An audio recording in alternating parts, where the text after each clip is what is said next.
Dan di cerita kali ini, gua akan menceritakan cerita yang dikirimkan oleh seorang mantan narapidana, sebut saja bernama Joko. Dia menceritakan sebuah kisah teror yang dia alami ketika setelah bebas dari penjara dan pulang ke kampung halamannya. Lalu seperti apa ceritanya?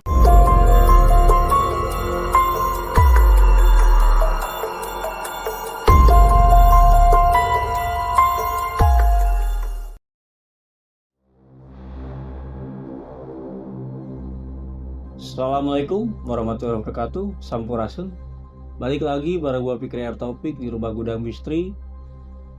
Dan di cerita kali ini gua akan menceritakan cerita yang dikirimkan oleh seorang mantan narapidana, sebut saja bernama Joko. Dia menceritakan sebuah kisah teror yang dia alami ketika setelah bebas dari penjara dan pulang ke kampung halamannya. Lalu seperti apa ceritanya? Jangan lupa like, comment, dan subscribe channelnya Rumah Gudang Misteri. Dan kalau misalnya kalian mempunyai cerita horor ataupun ingin menjadi narasumber di Rumah Gudang Misteri, bisa DM ke Instagramnya Rumah Gudang Misteri di Rumah Gudang Misteri Official. Tanpa berlama waktu, kita masuk ke ceritanya.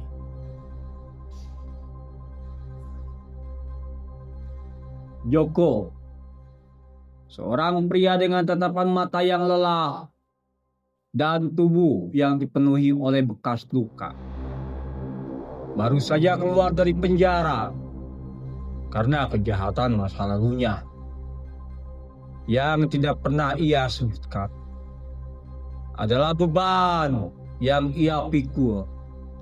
Namun yang lebih membebaninya adalah di saat kembalinya ia ke rumah masa kecilnya, sebuah gubuk kecil yang kini terasa asing dan dingin.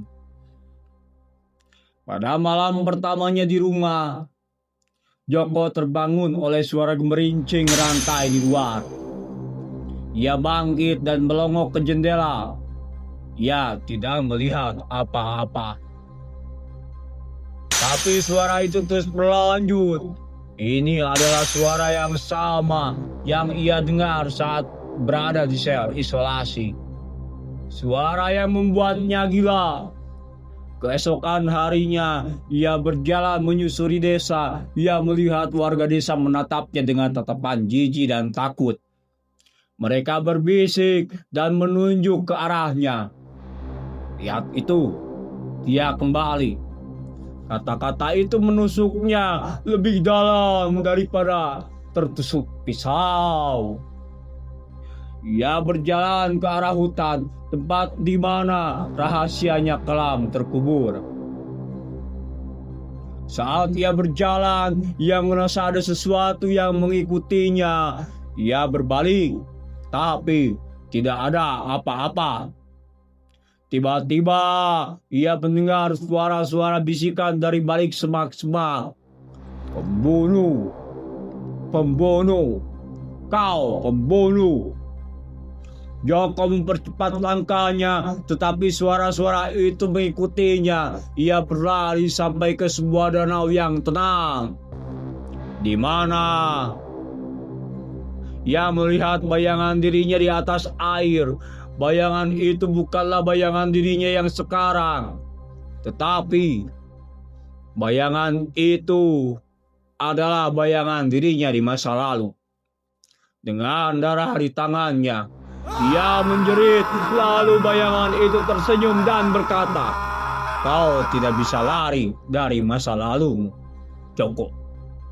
Joko tersadar ia harus kembali ke rumahnya. Saat ia sampai di sana, pintu rumah itu terbuka lebar dan ia masuk.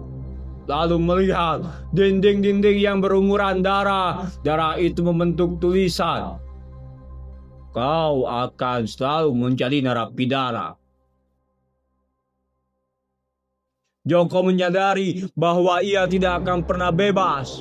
Ia adalah narapidana dari masa lalunya sendiri. Setiap malam Ia mendengar suara gemerincing rantai dan di setiap pagi ia melihat bayangan dirinya yang penuh darah. Bahkan teror-teror di kemudiannya semakin banyak dan semakin intens sampai akhirnya membuat dirinya hampir gila. Hingga akhirnya bertemu dengan seorang pemilik pesantren di kampung sebelah. Dia menyarankan supaya Joko bertobat bersungguh-sungguh agar teror itu lenyap. Hingga akhirnya Joko bertobat dan mondok di pesantren tersebut. Oke teman-teman, segitu saja episode kali ini. Percaya atau tidak, itu hak kalian.